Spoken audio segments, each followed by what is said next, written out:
प्रभु यीशु मसीह के नाम में सबको सलाम। मैं इवेंजलिस्ट रविंद्र कौर फिर से एक नए थॉट के साथ आपके सामने हूँ। मैं परमेश्वर का धन्यवाद करती हूँ कि उसने मुझे ये समय दिया कि मैं अपने थॉट को आपके साथ शेयर कर सकूँ।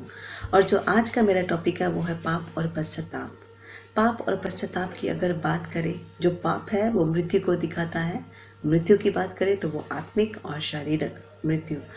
आत्मिक मृत्यु जो है वो परमेश्वर से अलग हो जाना। शारीरिक मृत्यु जो है वो है हमारी एज लिमिटेशन। पहले ऐसा नहीं था। और उसी के साथ जब पश्चाताप की बात करते हैं तो पश्चाताप हमें एक नई शुरुआत को दिखाता है। कौन सी शुरुआत? परमेश्वर के साथ हमारा एक नया रिश्ते की शुरुआत, और उसी के साथ इटर्नल लाइफ की शुरुआत। पाप और पश्चाताप के बारे में बाइबल बड़ा क्लियरली बताती है, लेकिन मैंने कुछ ऐसे एग्जाम्पल्स लिए हैं जो सबसे पहले पाप के बारे में मैं बताना चाहती हूँ। जो पाप के विषय पर बात करते हैं वो है रोमन 5 उसका 12 में लिखा है कि एक मनुष्य के द्वारा जगत में पाप आया और पाप के द्वारा मृत्यु आई, और इसी रीति से मृत्यु सब मनुष्य में फैल गई, इसलिए कि सबने पाप किया। मतलब अगर बात करें कि एक मनुष्य के द्वारा जो पाप था पूरे जगत में आया, और वो पाप क्या था और पूरे जगत में फैल गया, और इसी तरह मृत्यु भी पूरे जगत में फैल गई। और उसी के साथ जो दूसरी एग्जाम्पल है वो है रोमन्स 3 उसका 23 में ऐसा लिखा है, इसलिए कि सबने पाप किया और परमेश्वर की महिमा से रहित है। और तीसरी एग्जाम्पल जो ली है नीति वचन 28 उसका 13 में लिखा है, जो अपने अपराध छिपाए रखता है उसका कार्य सफल नहीं होता। मतलब ये पाप के 3 कारण यहाँ पर लिखे हैं। पहला कारण, पाप के कारण मनुष्य जो था वो एक एज लिमिटेशन में आ गया और उसकी आत्मिक डेथ हुई। मतलब पाप सारे संसार में फैल गया और पाप की वजह से मृत्यु आई। और दूसरा कारण, परमेश्वर सबने पाप किया, इस कारण वह परमेश्वर की महिमा से रहित हो गए, अलग हो गए। और तीसरा कारण कि पाप की वजह से मनुष्य के कार्य में सफलता आना रुक गया। और आज संसार में ये तीनों कारण हम देख पाते हैं। पहला कारण मृत्यु, दूसरा कारण परमेश्वर की महिमा से अलग होना, और तीसरा कारण सफलता।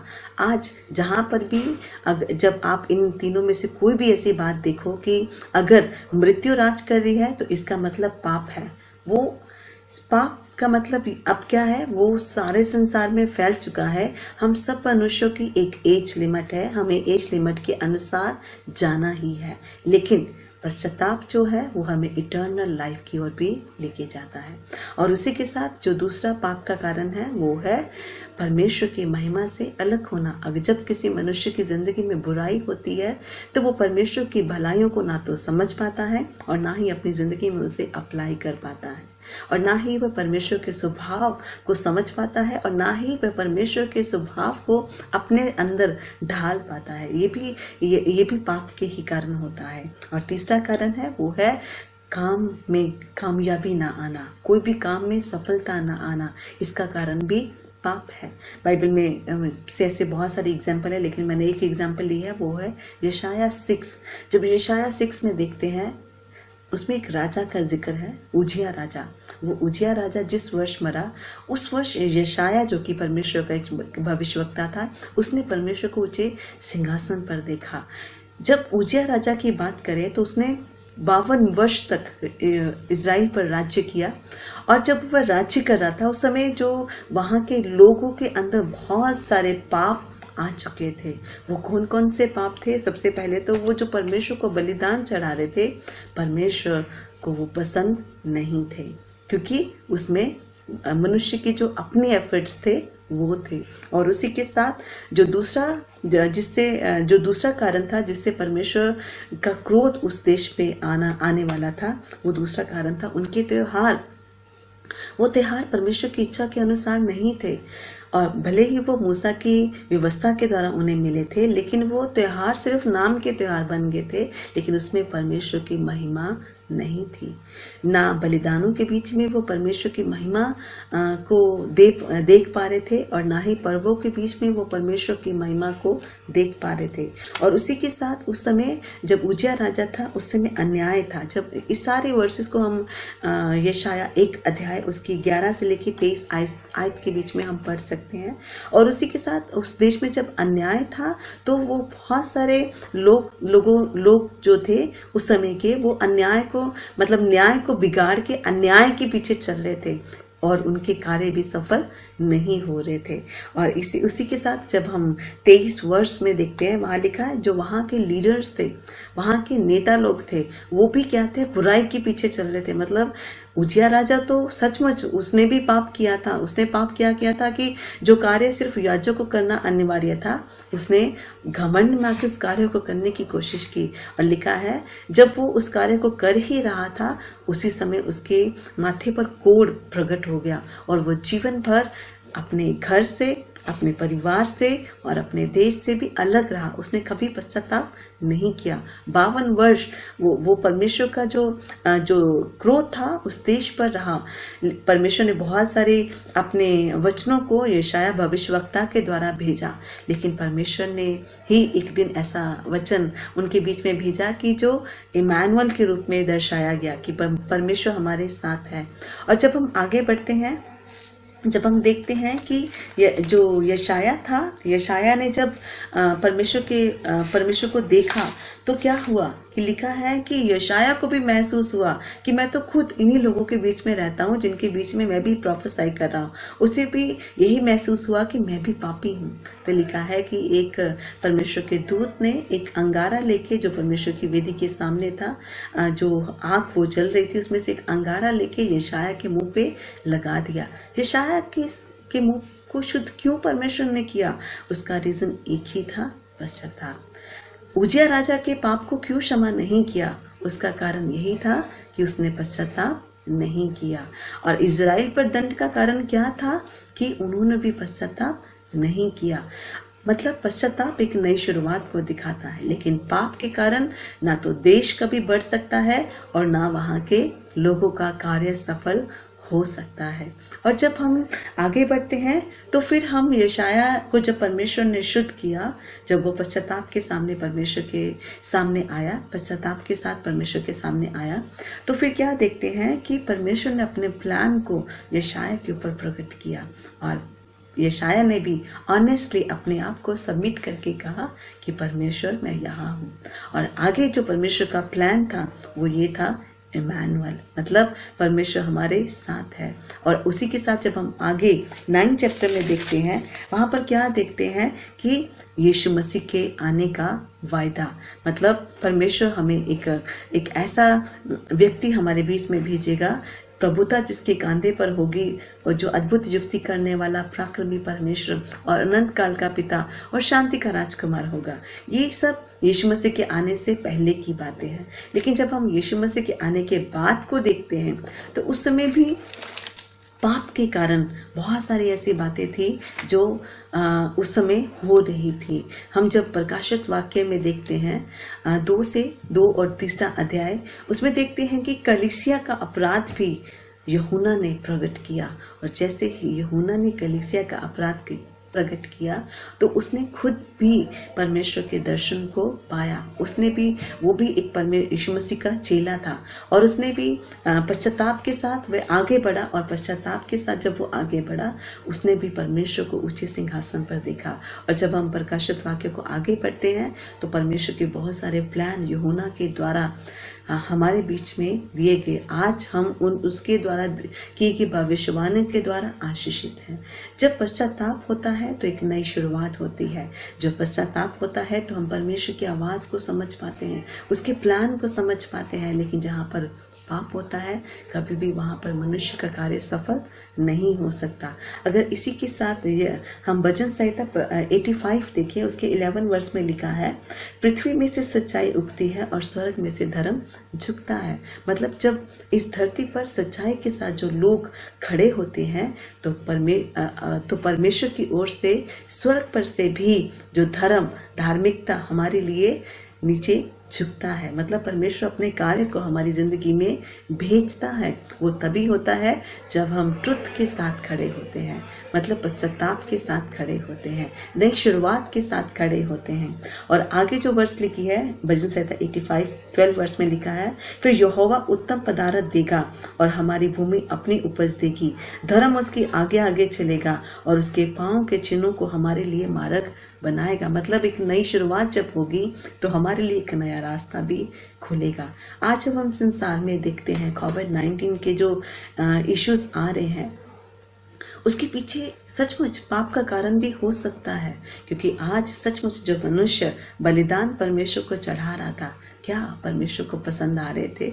मैं क्वेश्चन के साथ छोड़ती हूँ। और जो पर्व सेलिब्रेट मनुष्य कर रहा था, क्या परमेश्वर उससे प्रसन्न था? जो धूप परमेश्वर के सामने जलाई जा रही थी, क्या वो उसे पसंद कर पा रहा था? ये क्वेश्चन है, इसको हम खुद ही इसका आंसर भी ढूंढेंगे। और उसी के साथ अन्याय, जो देश में अन्याय था, क्या इसके कारण तो नहीं ये विपत्ति हम सब पर आई है? ये मैं क्वेश्चन के साथ छोड़ती हूँ।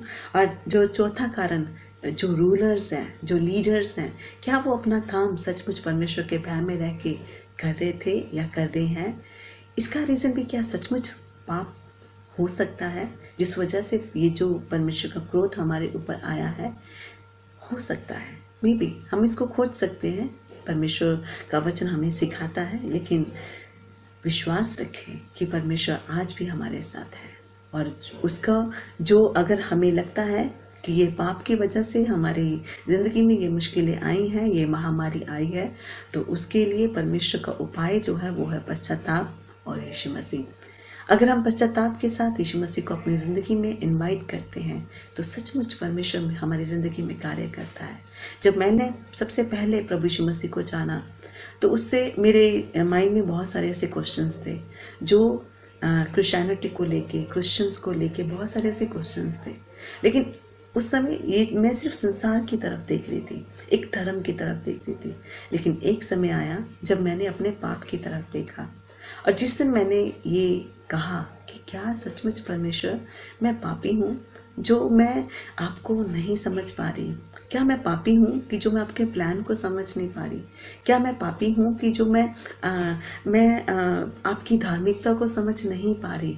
तो उसी दिन ही परमेश्वर ने मुझे स्पर्श किया, और आज इस बात को 18 साल हो चुके हैं।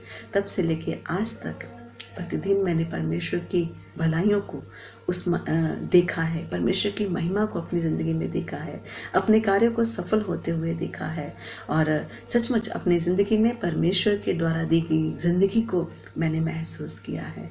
मैं परमेश्वर का धन्यवाद करती हूँ कि आज भी परमेश्वर हमसे प्रेम करता है। वो नहीं चाहता कि हम उससे अलग हों, वो नहीं चाहता कि हम आत्मिक रूप से मरे रहें, वो नहीं चाहता कि हम परमेश्वर की योजनाओं को ना समझ पाए। वो चाहता है कि हम उसे जानें। परमेश्वर हमारे बीच में है, परमेश्वर का कार्य हमारे बीच में है। अगर हमें लगता है कि हमारा रिश्ता परमेश्वर के साथ टूट चुका है, तो हमें सिर्फ और सिर्फ पश्चाताप की ज़रूरत है। और वो पश्चाताप हमारे लिए तो रास्ता खोलेगा ही, साथ ही साथ हमारे देश के अंदर भी भलाई को लेके आएगा। क्योंकि जितने लोग सच्चाई के साथ इस धरती पर खड़े होंगे, उतनी बार परमेश्वर स्वर्ग पर से उस धार्मिकता को ज़रूर भेजेगा। हम अपने देश के लिए एक आशीष का कारण है। जैसे यशाया के द्वारा वो देश आशीषित हुआ, क्योंकि वो परमेश्वर की आवाज़ को सुन पाए, परमेश्वर के प्लान को सुन पाए। ऐसा नहीं हुआ होगा कि किसी ने भी उसकी बात को ना समझा हो, उसमें भी धार्मिक लोग खड़े हुए होंगे। और उसी के साथ जब यूहन्ना प्रोफेसाई करता, उसके द्वारा भी कई कलीसियाओं में बदलाव आया होगा। और ऐसा नहीं है कि कलीसिया के अंदर कोई भी ऐसा इंसान नहीं था जिसने उसको परमेश्वर का वचन समझकर एक्सेप्ट ना किया हो। आज भी वही ज़रूरत है। अगर हमें लगता है कि अगर हमें लगता है कि हमें अपने देश के लिए पश्चाताप की ज़रूरत है, तो हमें पश्चाताप करना चाहिए। अगर हमें लगता है कि हमें अपने लोगों के लिए पश्चाताप करना चाहिए, तो पश्चाताप करना चाहिए। अगर हमें लगता है कि हमारे कार्य सफल नहीं हो पा रहे, तो हमें पश्चाताप करना चाहिए। और इसी के साथ हमें लगता है कि हम परमेश्वर के प्लान को नहीं समझ पा रहे, तो हमें पश्चाताप करना चाहिए। और मैं यही आप सबसे कहना चाहूँगी कि पश्चाताप एक नए दरवाजे को खोलता है। और वो नया दरवाज़ा मेरे द्वारा और आपके द्वारा ही खुलेगा। वो दरवाज़ा हमारे देश के लिए आशीष का कारण बनेगा, हमारे लोगों के लिए आशीष का कारण बनेगा और हमारे लिए आशीष का कारण बनेगा। और इसी के साथ मैं धन्यवाद करना चाहती हूँ। पिछले बार जो मैंने वीडियो भेजा आप सब ने उसे लाइक किया, कमेंट किया और मैं चाहती हूँ कि आप उसे शेयर भी करें। अगर आपको लगता है कि आपने इस वीडियो के द्वारा आशीष पाई है तो आप दूसरों के साथ ये वीडियो ज़रूर शेयर करें ताकि दूसरे लोग भी आशीषित हो। मैं परमेश्वर का धन्यवाद करती हूँ कि वो मुझे जब नई नई बातें सिखाता है और मैं आपका भी धन्यवाद करती हूँ कि जो मैं परमेश्वर से सीखती हूँ जब मैं उसे शेयर करती हूँ आप उसे सुनते हैं। मैं आपका धन्यवाद करती हूँ और आइए हम प्रार्थना करेंगे। हे सर्वशक्तिमान पिता परमेश्वर, हम धन्यवाद करते हैं जब से हम रचे गए हैं परमेश्वर, जब से हमारी सृष्टि हुई है तब से लेके आज तक प्रभु आपका कार्य हमारी ज़िंदगी से रुका नहीं। भले ही हमने मूर्खता के कार्य किए हैं, भले ही हमने प्रभु परमेश्वर अनाज्ञाकारिता दिखाई, भले ही परमेश्वर हम आपके सामने फेथफुल ना रहे, भले ही हमने आपके रिश्ते को नहीं समझा, लेकिन उसके बावजूद भी परमेश्वर आपने हमें कभी छोड़ा नहीं। हम आपका धन्यवाद करते हैं और चाहते हैं परमेश्वर प्रभु यीशु मसीह के नाम से जब हम पश्चाताप के साथ आगे बढ़ते हैं प्रभु आप हमारी जिंदगियों को, हमारे देश को, हमारे परिवारों को बहाल कीजिए और प्रभु यीशु मसीह के नाम से आप हमारे परिवारों के, हमारी कम्युनिटी के और हमारे देश में जितने भी आज तक अपराध हुए हैं प्रभु आप उसे क्षमा कीजिए। प्रार्थना करते प्रभु जी, मैं अपने देश के लिए, हम सब अपने देश के लिए एक वॉरियर बनना चाहते हैं, एक योद्धा बनना चाहते हैं जो प्रार्थनाओं के साथ हम प्रभु परमेश्वर अपने देश के लिए एक आशीष का कारण बनना चाहते हैं।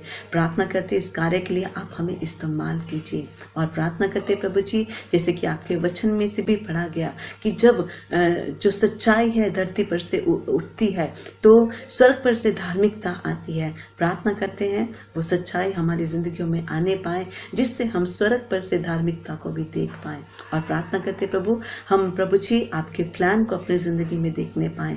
प्रभु आपके द्वारा प्रभु परमेश्वर जो सफलता आती है वो सफलता को प्रभु हम अपनी जिंदगियों में देखने पाए। उसी के साथ मैं प्रार्थना करती प्रभु जी कोविड-19 के लिए प्रभु इस समय जो भी उस बीमारी को दूर करने के लिए जो भी एफर्ट्स लिए जा रहे हैं प्रभु, जो भी एंटीडोट बनाने के लिए प्रभु परमेश्वर एफर्ट्स लिए जा रहे हैं प्रभु यीशु मसीह के नाम से वो सफल होने पाए और स्पिरिट ऑफ कोविड-19 यीशु मसीह के नाम से हमारे देश से, हमारे घरों से, हमारे परिवारों से, हमारे रिश्तों से प्रभु जी उस डर के साथ प्रभु दूर होने पाए। और प्रभु परमेश्वर प्रार्थना करते प्रभु जी यीशु के नाम से प्रभु जी प्रभु परमेश्वर समय जितने भी कोविड-19 के पेशेंट है जो एडमिट है खुदा प्रभु परमेश्वर यीशु मसीह के नाम से वो सब चंगे होने पाए। उसी के साथ जितने भी लोग अपने घरों से बाहर जाके प्रभु जी कोविड-19 के पेशेंट की प्रभु देखरेख कर रहे हैं, उनकी सेवा कर रहे हैं प्रभु, उनकी सेवाएं आपकी ओर से आशीषित होने पाए। और जितने भी ऐसे प्रभु परमेश्वर लोग हैं जो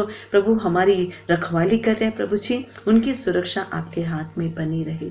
और प्रार्थना करते प्रभु जी इस समय मेरे साथ जितने भी जन इस प्रार्थना में शामिल है खुदा उन सब के साथ होना और प्रभु परमेश्वर अपनी आत्मा की सामर्थ को भेजना और परमेश्वर प्रत्येक व्यक्ति इंडिविजुअली और भी आपकी नजदीकी में बढ़ने पाए, आपकी सामर्थ में बढ़ने पाए और प्रभु वो अभिषेक आपकी ओर से प्रत्येक जन को मिलने पाए जो हमें आगे बढ़ने का साहस देता है। मैं धन्यवाद करती हूँ प्रभु जी आपके लिए जो आप हमारे बीच में हैं और आप कार्य कर रहे हैं। मैं आपका धन्यवाद करती हूँ और परमेश्वर मैं इन सब परिवारों को आपके सामर्थ्य हाथ में देते हुए और सबकी जिंदगी पर यीशु मसीह के नाम से शालोम को डिक्लेयर करते हुए इस प्रार्थना को प्रभु यीशु मसीह के नाम से मांगते हैं। आमेन। धन्यवाद हो, आप मेरे साथ बने रहे। मैं धन्यवाद करती हूँ और ये समय देने के लिए भी मैं आपका धन्यवाद करती हूँ। जय मसीह।